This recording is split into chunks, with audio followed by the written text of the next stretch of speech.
സെഖര്യാവ് 3-ാം അധ്യായം 1 മുതലുള്ള വാക്യങ്ങൾ. അനന്തരം അവൻ എനിക്ക് മഹാപുരോഹിതനായ യോശുവ യഹോവയുടെ ദൂതന്റെ മുമ്പിൽ നിൽക്കുന്നതും സാത്താൻ അവനെ കുറ്റം ചുമത്തുവാൻ അവന്റെ വലത്തുഭാഗത്ത് നിൽക്കുന്നതും കാണിച്ചു തന്നു. യഹോവ സാത്താനോട്, സാത്താനെ, യഹോവ നിന്നെ ഭർഷിക്കുന്നു.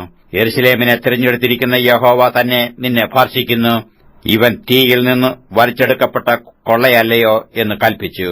എന്നാൽ യോശുവ മുഷിഞ്ഞ വസ്ത്രം ധരിച്ച് ദൂതന്റെ മുമ്പിൽ നിൽക്കുകയായിരുന്നു. അവൻ തന്റെ മുമ്പിൽ നിൽക്കുന്നവരോട്, മുഷിഞ്ഞ വസ്ത്രം അവങ്കിൽ നിന്ന് നീക്കിക്കളവീൻ എന്ന് കൽപ്പിച്ചു.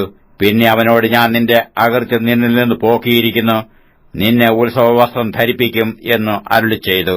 അവന്റെ തലയിൽ വെടിപ്പുള്ള ഒരു മുടി വെക്കട്ടെ എന്നും അവൻ കൽപ്പിച്ചു. അങ്ങനെ അവർ അവന്റെ തലയിൽ വെടിപ്പുള്ള ഒരു മുടി വെച്ചു. അവനെ വസ്ത്രം ധരിപ്പിച്ചു. യഹോവയുടെ ദൂതനോ അടുക്കെ നിൽക്കുകയായിരുന്നു.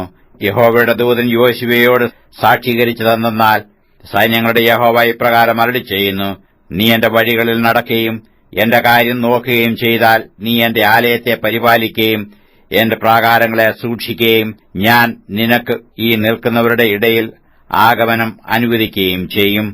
മഹാപുരോഹിതനായ യോശുവേ, നീയും നിന്റെ മുമ്പിലിരിക്കുന്ന നിന്റെ കൂട്ടുകാരും കേട്ടുകൊള്ളുവീൻ. അവർ അത്ഭുതലക്ഷണ പുരുഷന്മാരല്ലോ. ഞാൻ എന്റെ ദാസനായ മുള എന്നവനെ വരുത്തും. ഞാൻ യോശുവയുടെ മുമ്പിൽ വെച്ചിരിക്കുന്ന കല്ലുണ്ടല്ലോ, ഒരേ കല്ലിന്മേൽ 7 കണ്ണും ഉണ്ട്. ഞാൻ അതിന്റെ കൊത്തുപണി കൊത്തും.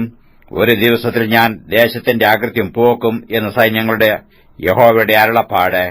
അന്നാളിൽ നിങ്ങൾ ഓരോരുത്തൻ താന്താന്റെ കൂട്ടുകാരനെ മുന്തിരിവള്ളിയുടെ കീഴിലേക്കും അത്തിവൃക്ഷത്തിൻ കീഴിലേക്കും ക്ഷണിക്കും എന്ന് സൈന്യങ്ങളുടെ യഹോവയുടെ അരുളപ്പാട്.